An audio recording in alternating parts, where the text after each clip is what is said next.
Buenas tardes. Vamos a hablar de balonmano y de la despedida de Jacobo Cuétara Larrea, despedida de Irún, que puede ser un hasta luego. Desde el punto de vista personal, seguro que va a volver a Irún para otras cuestiones, pero hay que hablar de balonmano con él. Y hemos querido invitar a personas que han tenido una influencia en, supongo, en la vida de Jacobo, en el balonmano, en la gestión, en diferentes cuestiones, en el periodismo, para que podamos analizar esta trayectoria de 8 años. Concluye un ciclo para Jacobo Cuétara Larrea, que comienza, o ha comenzado ya, ese ciclo en Torrelavega. Bueno, pues vamos a saludar a Jacobo inmediatamente. Jacobo, ¿qué tal? Buenas tardes. Hola, muy buenas. Cuétara Larrea. Segundo apellido también. Exactamente. Bueno. Apellido de la zona. La verdad que un placer estar aquí con vosotros. Despedida, sensación un poco, ¿no? Extraña, ya se va acercando ya el hasta luego y bueno, pues encantado de estar aquí con vosotros. Borja Olazábal fue en aquel momento periodista de cabecera, estaba en el Diario Vasco, ahora es concejal de deportes del Ayuntamiento de Irún. Y yo tenía cierto resquemor por decirle, bueno, ¿qué dirán, no? Porque es invitar a... Pues no es al uso, ¿no? Periodista, concejal y luego, nada, fuera. Al final, ninguna duda. Él me la quitó de encima. Y estás aquí y estás encantado, además. Sí, la verdad es que para mí es un placer poder estar en esta tertulia de despedida de Jacobo. Estuve cuando llegó, me acuerdo de aquellas primeras llamadas cuando se empezó a oficializar que iba a ser el entrenador de Bidasoa, y la verdad es que me hace mucha ilusión poder estar en esta tertulia de despedida, pues por la buena relación que hemos tenido estos años. Y por hablar de balonmano, que es una de mis grandes pasiones, así que... Porque te gusta, además. Perfecto, sí, me gusta bastante el balonmano. Mario Hernández, el profesor, ¿qué tal? Buenas tardes. Bien, muy bien. Nos ha dicho un protagonista de estos días. Acompañando a Jacob. Aquí dos internacionales. Uno que verán, Alberto Gorriz Echarte, próximas horas y días, y Mario Hernández. Pues es verdad, mundialistas los dos. Y bueno, pues tenemos el lujo, fíjate, de tener poco veteranos, pero mundialistas importantes. Mario Hernández en este caso y Alberto Gorriz Echarte. Y es curioso, me ha dicho que estuvo a punto de fichar por el Betis y que la Real Sociedad le dio la carta a libertad en su momento, el año 85. Alberto. Bueno, pues tú recibiste también a Jacobo Cuétara, Mario. Pues sí, la verdad es que, bueno, yo tenía una idea de que Jacobo Cuétara estaba comprometido con Puente Genil en aquel momento. Tenía mucha conexión con el presidente de Puente Genil. Aquel verano estaba yo por aquella zona y me comentaron que va a venir Jacobo Cuétara a Puente Genil. Y para mí luego fue una sorpresa agradable cuando me enteré que recalaba en Irún. Tengo una historia, luego si quieres nos la contará, una historia un poco rara y truculenta con Puente Genil, pero bueno, gracias a esa historia recaló en Irún y ha estado aquí 8 temporadas, la verdad que muy buenas temporadas, con un balonmano de mucha calidad y bueno, que iremos desgranando, supongo, ahora en el tiempo que tenemos. Bueno, es verdad lo de Puente Genil, que estabas a punto de fichar por Puente Genil. No, tenemos que darle las gracias a Puente Genil. Con contrato firmado. Había fichado, ya llevaba meses trabajando para ellos y quedaba unas cosas en el contrato que tenía que cambiar, pero estaba acordado, quedaba la firma del presidente, no iba a haber ningún problema. Y en junio, principios de junio, hablando con el vicepresidente deportivo, mientras hablaba con él de pues, unos partidos de pretemporada, un fichaje de un jugador ruso que queríamos fichar, lateral derecho, no sé cuánto más, recibo un mensaje de otro jugador diciendo que le ha llamado Kino Soler y que va a ser el futuro entrenador. Y entonces la sorpresa de que me encuentro con eso, estoy hablando con el vicepresidente deportivo, les comento la historia. Ese día era no sé, el siguiente día no, fue una cosa del presidente, el siguiente día no tenemos ningún acuerdo contigo que no está firmado, y entonces ahí me quedo sin equipo. Yo llevo allá desde finales de marzo, creo que ya hemos llegado al acuerdo, y abril y mayo trabajando para ellos, y me quedo ahí colgado en junio, sin equipo, a un mes de casarnos. Nos casábamos en principios de julio y bueno, la verdad que una reacción muy buena, sobre todo a nivel familiar, porque bueno, el primer día fue el del shock, el segundo día pues mi mujer súper optimista, está ahí tranquilo, no te preocupes, que encontrarás ya otra opción, tranquilo, no sé qué. Y la verdad que, bueno, pues en esos momentos que parece lo contrario, ¿no? Yo animarla a ella, sin embargo, ya me animó a mí, me dio mucha tranquilidad.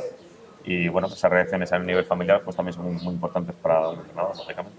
Bueno, ¿y cómo recala Jacobo Borja en Irún? Porque tú, entre bambalinas, seguro que tienes algún detalle curioso. Bueno, tenía mis negociados con José Ángel Sodupe para ir sabiendo las cosas que pasaban. Es verdad que a nivel de entrenadores trataba siempre de pues, tener más contacto con la directiva, que era quien más a mano tenía pues, esas informaciones. Luego sí que es verdad que a nivel jugadores pues también he tenido buena relación con jugadores y ahí es donde iba picando información. Y es cierto que aquí también se da una situación bastante controvertida antes de la llegada de Jacobo. Estamos en un momento de euforia tras el ascenso y parece que tampoco hay ninguna duda de que el entrenador iba a seguir siendo Fernando Bolea, y en 2 días pues, se da la circunstancia de que en la directiva se decide realizar un cambio de rumbo. Y bueno, pues es algo de lo que me entero, si no me equivoco, la mañana siguiente a la celebración del ascenso, que no va a seguir Fernando. Y luego, pues en los siguientes días, yo creo que es hacia primeros de junio, 2-3 de julio, perdón, 2-3 de julio, cuando ya me llega esa primera información de que Jacobo va a ser el entrenador del Bidasoa. Y bueno, pues lo publico yo creo que 1 o 2 días antes de que se haga oficial, que es el entrenador que está mejor posicionado, como solíamos decir, para entrenar al Bidasoa.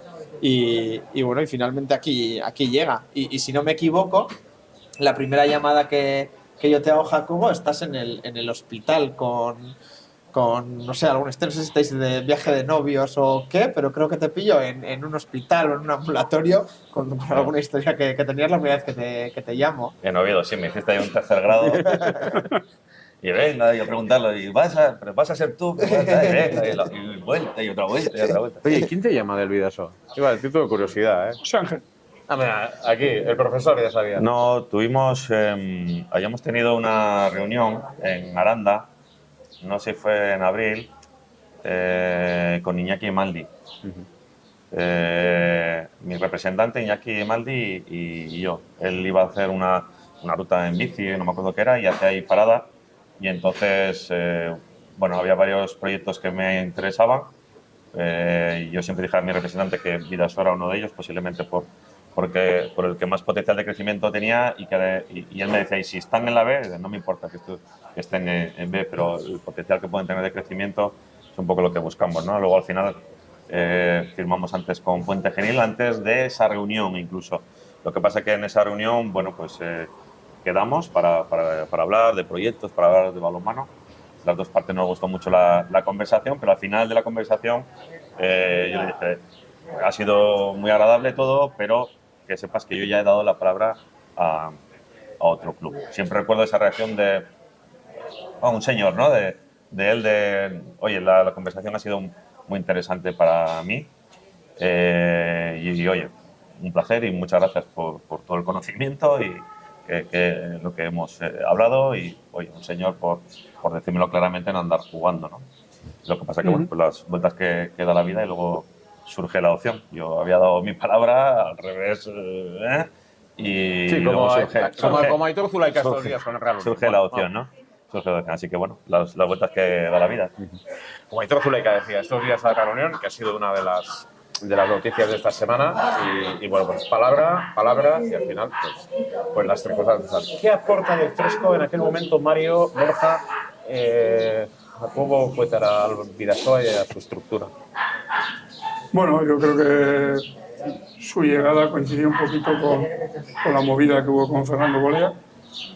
Pero bueno, si hablamos ya de tema balonmano, pues yo creo que la primera temporada Jacobo vino a cambiar un poquito la forma de jugar de Bidasoa. Bidasoa jugaba de otra forma con Fernando, y Jacobo pues vino a cambiar el sistema no sistema de juego, sino la forma de ver un poquito cómo quería que su equipo jugara, como que luego se tradujo en jugar a Bidasoa. Yo creo que el primer año, ahora me lo contará, le costó bastante, el equipo le costó a los jugadores, les costó asumir un poco el tipo de juego que Jacobo quería implantar en el Bidasoa. Esa temporada primera el equipo no estuvo muy acertado, anduvo ahí por mitad de la tabla y tal, pero ya se veía que el equipo ya empezaba a jugar una cosa diferente de lo que estaba jugando hasta ahora, que era lo que él quería, ¿no? Ese tipo de cruces, ese tipo de jugadas más, movimientos más elaborados y tal, una defensa un poquito más agresiva y tal. Y eso fue un poquito lo que yo creo que Jacobo implantó en ese primer año. Luego ya segundo vino Champions, ya, que a partir de ahí ya el equipo despegó y ahora es pues, lo que conoce todo el mundo en toda España, ¿no? Juegan a Vidasoa. Que ese estilo de Jacobo Cuétara pues se ha implantado y todo el mundo conoce en el mundo del balonmano el estilo Vidasoa, que es el estilo Jacobo Cuétara. ¿Y qué detecta Borja en el nuevo Jacobo Cuétara, en lo que puede ser el nuevo Vidasoa? Voy a trasladarlo a unas anécdotas de años anteriores, cuando Marcelo Bielsa ficha por el Athletic y el Athletic consigue extraordinarios resultados deportivos, si no me equivoco, con 2 finales de la Europa League.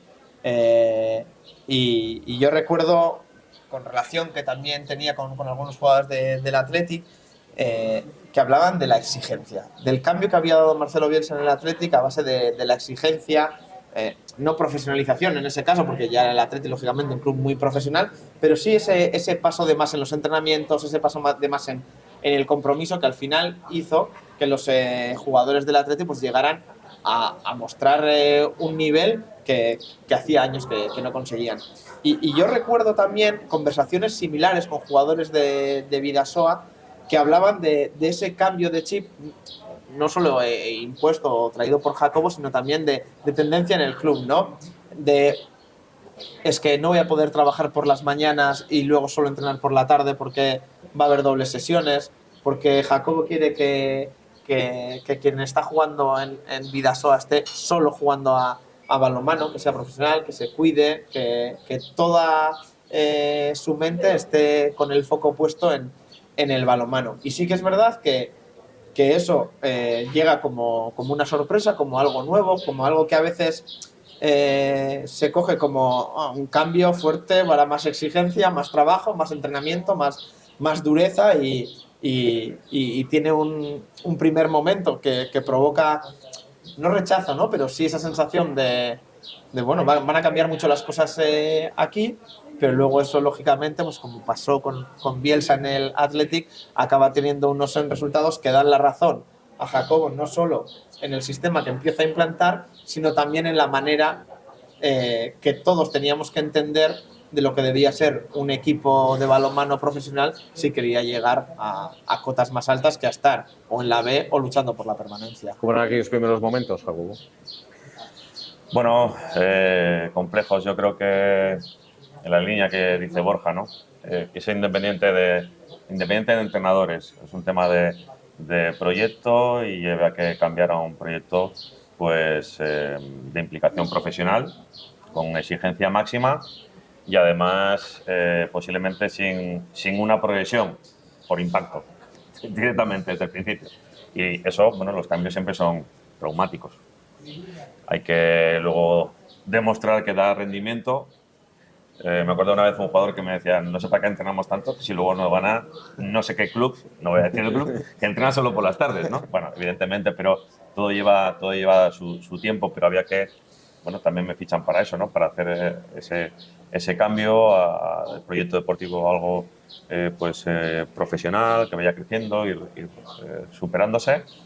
Y luego dentro de esa parte hay una parte que es más reducida, que es lo que es el juego. Ese juego que, bueno, sí que cambiamos muchas cosas y los jugadores no están acostumbrados a hacer ese tipo de trabajo y eso siempre conlleva pues que haya dudas, si encima no va a acompañar resultados, pues más dudas todavía y hay que ir convenciendo y poco a poco hay que ir dando esos pasos. Cambiamos hacia ciertos aspectos del juego que quedasen más arraigados con la sociedad aquí. Yo en mi equipo en Aranda, que fue el club previo, éramos mucho más ofensivos, muchísimo más ofensivos. Sin embargo, aquí pues pasamos a ser más defensivos, bajar el número de goles, etcétera, con el paso de los años, ser del equipo siempre menos goleados, porque sabíamos que aquí iba a encajar mejor, pues por tradición, por historia, por el balonmano que que aquí siempre se han entendido y que siempre ha dado resultado y había que hacer ciertas adaptaciones. Bueno, un poco todo eso. Los primeros años complicados, pero igual que fueron complicados en Aranda los 2 primeros años y el tercero fue el bueno, ¿no? Pues aquí un poco pues también. Luego hay que pues también ir haciendo el grupo de trabajo, ir haciendo la plantilla que va más acorde con la manera de jugar, pero también con ese proyecto deportivo. Bueno, pues hay que ir lógicamente haciendo ciertos cambios, mejoras y evoluciones hasta ese tercer año que fue el que ya todo encajaba perfectamente. ¿Cómo vives esa fractura? La mía siempre es una fractura social, lo de las elecciones en clubes pequeños, pero es una opinión. ¿Cómo vives el cambio de presidente en aquel momento? Porque tienes que explicar el proyecto, consolidarlo, y llega también Europa, pues un cambio importante. Llega Europa, además llega Liga de Campeones. Sí, bueno, eso ya fue la temporada siguiente, ¿no? Bueno, en mitad de temporada, complejo, porque lógicamente pasamos de una directiva que fue la que me fichó, que trabajamos de una manera muy compenetrada, ya después de 3 años. Que te dejaban trabajar además. Me dejaban trabajar, evidentemente, y luego, bueno, pues hubo el cambio y lógicamente entré a una directiva con ciertas dudas, ¿no? Pero bueno, a partir de ahí, pues ya trabajando juntos y ahí conseguimos pues sacar el rendimiento adelante. Esa temporada que fue la del cambio fue el subcampeonato y la final de Copa Sobal, el año de Champions. Bueno, pues fue el año 2019, que fue ese primer año, fue un año espectacular en cuanto a rendimiento, pero con la experiencia de haber vivido otras elecciones y saber que eso genera una fractura social inevitable. Bueno, con esa paciencia de que al ir pasando los años pues se puede ir subsanando todo, pero que en ese momento siempre se genera una ruptura aquí, en cualquier lado, porque lo he vivido en otros sitios, incluso con situaciones mucho peores que lo que al final se acabó viviendo aquí, ¿no? Pero bueno, son muchas veces esa pena que genera pues, el enfrentamiento de unas elecciones que conlleva una serie de consecuencias. Claro. Oye, Borja, tú viviste muy de cerca, muy de dentro además, pues íbamos a celebrar el 25 aniversario del título de Europa y de alguna manera esos 25 años fueron la génesis un poco de la invitación de Liga de Campeones, que tan importante era también para el club, ¿no? En menos que canta un gallo pasamos prácticamente de la B a la Liga de Campeones. Sí, de la B a ser concejal del Ayuntamiento de Irún, o sea, porque es en ese 2019 también cuando yo hago ese cambio y entro en la concejalía de deportes. Aquí ya no sé si me estás preguntando como concejal, periodista o como aficionada, porque la verdad es que a mí me puede mucho más lo pasional cuando hablo del Bidasoa y de esos años. Y la verdad es que al margen de todo lo que pudiera pasar, para mí lo más importante de aquella temporada es que de repente el Bidasoa pasa a ser, después de esos 2 años, como decía Jacobo, complicados, porque se está pues, el primero luchando por la permanencia, el segundo sí que se consigue la permanencia de una manera más aseada. De repente empezamos a ver a esos jugadores jóvenes pues como Jon Azcue, como Cauldi, que empiezan a tener pues, un brillo que quizás no esperábamos. Vuelve Paco también, y Paco es un jugador que había estado en Irún y que de repente pues, con el sistema de Jacobo, acompañado por Tesorier, empieza a tener también pues, un peso y una implicación, pero una trascendencia en el equipo que no imaginábamos. Vuelve Iker Serrano también unos años antes, después de unas andaduras pues, en la segunda división francesa, que cualquiera podría pensar, bueno, ya está como en el ocaso de su carrera, y de repente aparece un jugador también determinante en aquellos años. Artaleco empieza a llenarse, se empiezan a ganar un montón de partidos, y para mí sucede un hecho trascendental en la historia del Bidasoa y de Jacobo, que es la Copa Sobal en Lleida. Y para mí ahí es donde todo cambia. Porque de repente Bidasoa no solo se clasifica para esa Copa Sobal, sino que va a jugar contra Granollers, entiéndose, contra el que va a perder, contra el que va perdiendo durante todo el partido, y al final el Bidasoa gana, se mete en una final, consigue una copa, una medalla, no gana el título, pero consigue una copa, una medalla, y eso genera para mí un cambio, ¿no? Una sensación de ilusión, de decir, este equipo puede llegar a cotas que hacía mucho que no veíamos. Y eso también lo traduzco en otra situación personal, y es que de repente veo cómo para esa Copa Sobal amigos míos que llevaban muchísimo tiempo sin ir a Artalecu dicen, oye Borja, ¿vas a ir a Lleida? Y yo, sí, claro, voy a currar. Y te dicen, nos apuntamos. Y de repente gente que, bueno, pues que hace 15 años se asomaba más por Hartalecu, vuelve a Bidasoa, empieza a ver otra vez a un equipo que puede llegar a cotas muy importantes y acaba el año pues con esa clasificación para la Champions, que es algo que podría ser inimaginable, aunque recuerdo aquellas entrevistas post final de la Copa Sobal en la que ya se empieza a hablar de por qué no vamos a jugar otra vez en Europa, si hemos llegado a la final podemos llegar a cualquier sitio. Recuerdo alguna declaración tuya que he leído estos días que decía, es que vamos segundos, o sea, ¿por qué no vamos a seguir en esta posición? Y yo creo que ahí sí que se da un cambio en todos los sentidos, en lo deportivo, en lo emocional, en lo que a afición se refiere, y bueno, pues genera esa tormenta perfecta que acaba en esta historia de 8 años. Sí, además Sensacional, que ¿no? esa temporada de Champions, estamos segundos, quedamos segundos, nos dan la invitación, nos dan por invitación el acceso a Champions y hace una Champions, una fase de grupo sensacional. Ganan casi todos los partidos, se meten primeros de fase de grupo. Quiero decir que ahí, yo creo que ahí el equipo ya coge una impronta de Europa que años atrás no la veíamos. Estamos en la B, luego peleando por no descender, luego un poquito más arriba, a ver si quedamos novenos, décimos. A partir de esa que has dicho tú de Lleida, pues cuando viene Champions y hacemos una fase de grupos espectacular. Tengo una sensación de que ahora, antes lo decía en otro momento, estaba con Alberto Torres, hemos hecho de lo extraordinario ordinario. Ser subcampeón de Liga para el Bidasoa es muy importante, nos da un valor extraordinario. Pues hemos pasado de aquella situación todavía en la B, viviendo esas emociones que decía Borja, a jugar Liga de Campeones, a jugar en Europa y ya es una cosa como natural.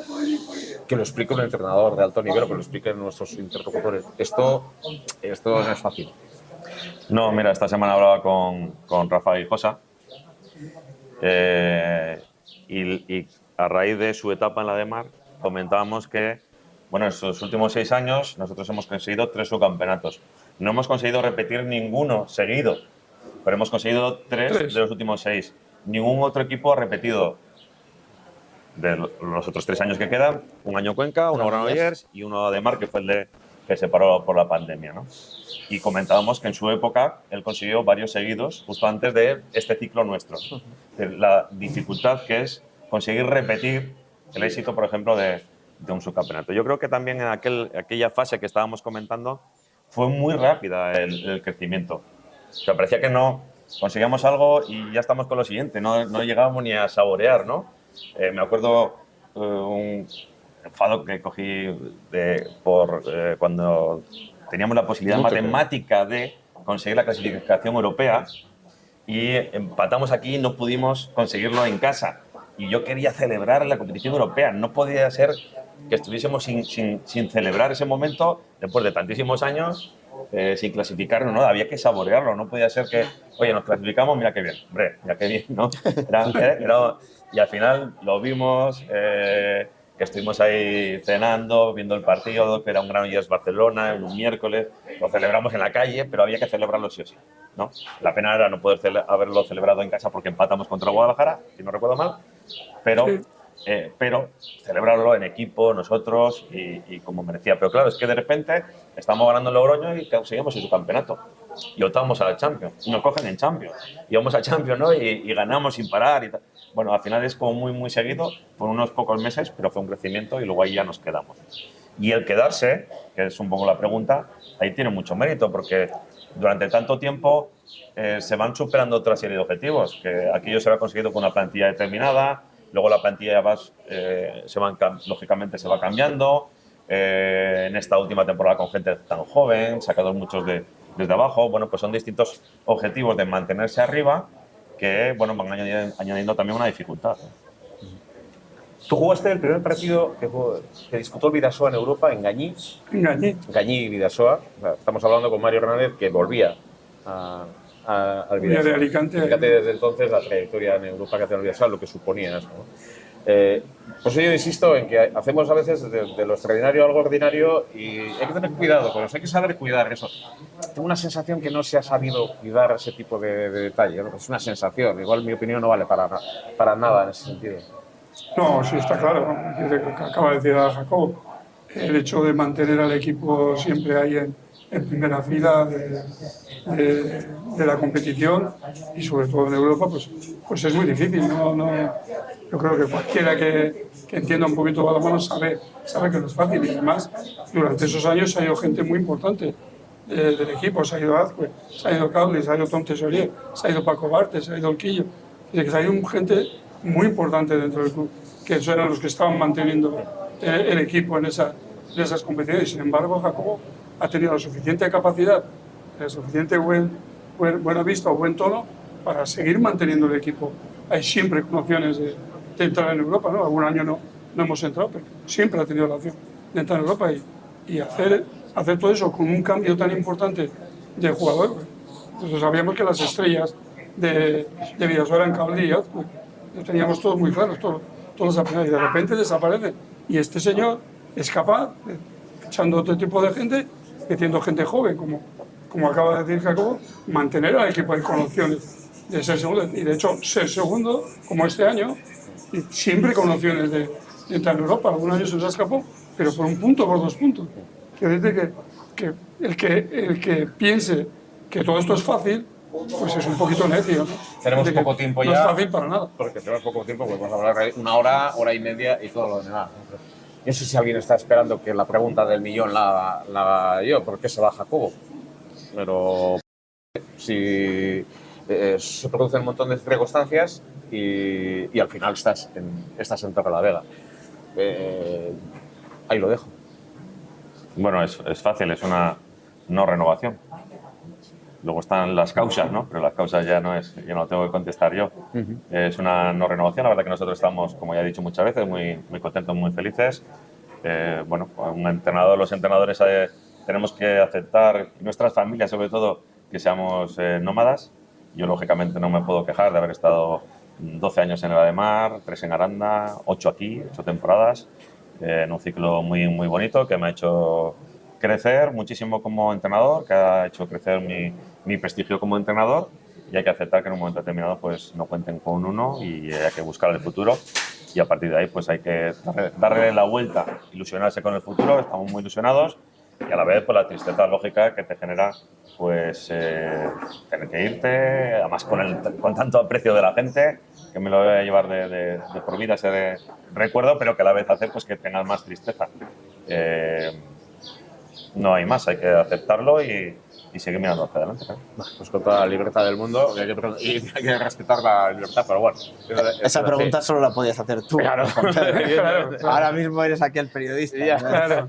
No sé. A mí la verdad es que, bueno, yo lo he dicho públicamente muchas veces y a Jacobo también. A mí me da muchísima pena que se vaya Jacobo. Me da pena en lo personal porque hemos tenido una muy buena relación.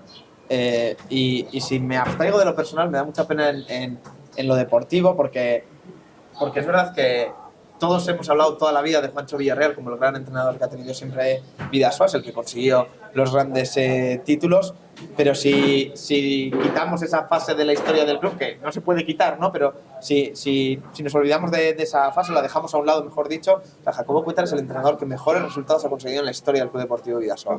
Y eso me parece que merece que todos seamos conscientes de ello, que todos lo sepamos, y simplemente por eso, pues lógicamente, pues da pena que se vaya. También es verdad que como periodista y a lo largo de los años he visto pues muchos jugadores de todos los deportes y muchos entrenadores pues que han estado, se han ido, algunos han vuelto. Entonces también es verdad que como reconocía Jacobo, ¿no? Es un poco ley del deporte, ¿no? Son nómadas los entrenadores, los jugadores, y muchas cosas son cosas que pasan. Y que al final el grupo que dirige al Club Deportivo Bidasoa pues tiene la libertad y la legitimidad de elegir a su proyecto. Y nosotros vamos a estar en el proyecto del Bidasoa siempre. Sí. Yo quería añadir, tú como periodista sabes, las facilidades que nos ha ofrecido Xavi Bermúdez, que está ahora al otro lado, también es consciente, y Mario Hernández también, de las facilidades que siempre nos ha ofrecido para trabajar, pero en situaciones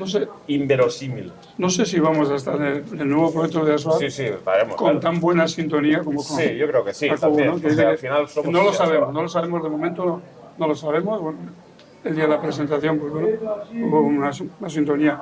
Bueno, porque dice que yo, por ejemplo, con Jacobo he tenido muy buena sintonía desde el primer día que llegó, desde que lo conocí.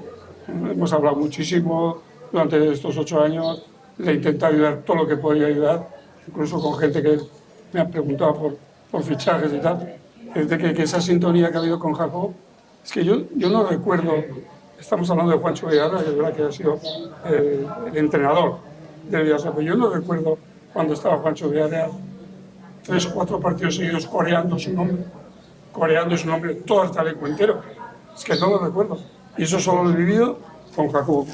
Yo con Juancho Villarreal, Algo tendrá que decir. con Juancho Villarreal yo recuerdo haber grabado una crónica, derrota, empate o victoria. Eso sí, con Jacobo no lo he hecho. Pero ahora, a cualquier hora del día o de la mañana, le podías llamar y siempre nos ha atendido. O sea, que gracias por ese... Bueno, no es fácil, ¿eh? Para un entrenador, porque muchas veces te hemos molestado cuando estabas trabajando, ¿no? Bueno, es facilitar el trabajo de todo el mundo, ¿no? Yo creo que es importante que se hable de balonmano, que el balonmano esté presente, y para eso vosotros tenéis una función muy importante y hay que saber dar, ¿no? En ese sentido. La verdad que yo muy agradecido a nivel profesional, pero también a nivel personal. Ha sido un placer, además de manera pues muy natural con todo el mundo, nada forzada, no he sentido en ningún momento que nadie se metiese en mi trabajo, siempre me han dejado esa libertad a la hora de desarrollarme yo como soy como entrenador, y luego, bueno, pues con el paso del tiempo, cómo ha ido llegando muchas relaciones a nivel personal, ¿no? Que eso es más difícil todavía y tiene más valor. Borja, sabía algo, pero bueno... Sí, no... yo, si me permites... No, ya está permitido. He recuperado para regalarle a Jacobo... esta es la primera vez que salió tu nombre en el Diario Vasco. Es la vuelta, bueno. La cámara. Y fíjate qué portada. Qué bueno, Aitor Zulaika nos seguirá entrenando al Real Unión. Y esta semana se ha hablado también ha habido de... una oferta del Real Unión a Aitor Zulaika también. Y pues nada, es la primera vez que yo mencioné que podías venir al Vidasoa como entrenador, entonces pues te dejo como recuerdo esa página de periódico. Y luego también, pues la entrevista que te hice cuando acabó tu primera temporada, si no me equivoco, del 16 de junio del 2017, pues hace ya unos cuantos años. Estás incluso más joven aquí, Jacobo. y me acuerdo, esta charla la tuvimos en el Bar Molino, en Arbes, que estuvimos ahí ¿Que vivía allí? un buen rato charlando, y nada, pues me gustaría que te las quedaras como recuerdo de, bueno, pues de esa relación que tuvimos y hemos tenido, vamos, como periodista y entrenador, así que... Bueno, y que tendremos, Lógicamente, sí. Bueno, Sí, muchas sí, gracias, sí. muchas gracias. Me parece que es algo, bueno, pues eso, pues tu primera aparición y la primera gran entrevista que te hice en el Diario Vasco. Bueno, pues Así muchísimas gracias por el detalle. Nada.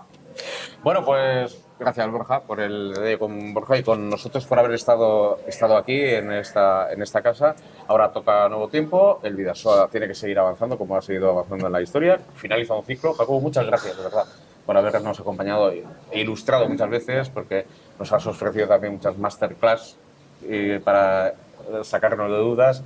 Gracias, que tengas suerte en Torrelavega y gracias a nivel personal y a nivel general por lo que has podido aportar y has aportado a este club. Mario, gracias por estar con nosotros. Gracias por invitarme y nada, seguiremos en Torrelavega y si Dios quiere, pues el primer partido Torrelavega-Vidasoa, ahí estaremos. Pues nada más, gracias Borja Olazábal, gracias a Jacobo ti. Cuétara, gracias Mario Hernández, un saludo. Todo esto ha sido posible gracias al mago Xavi.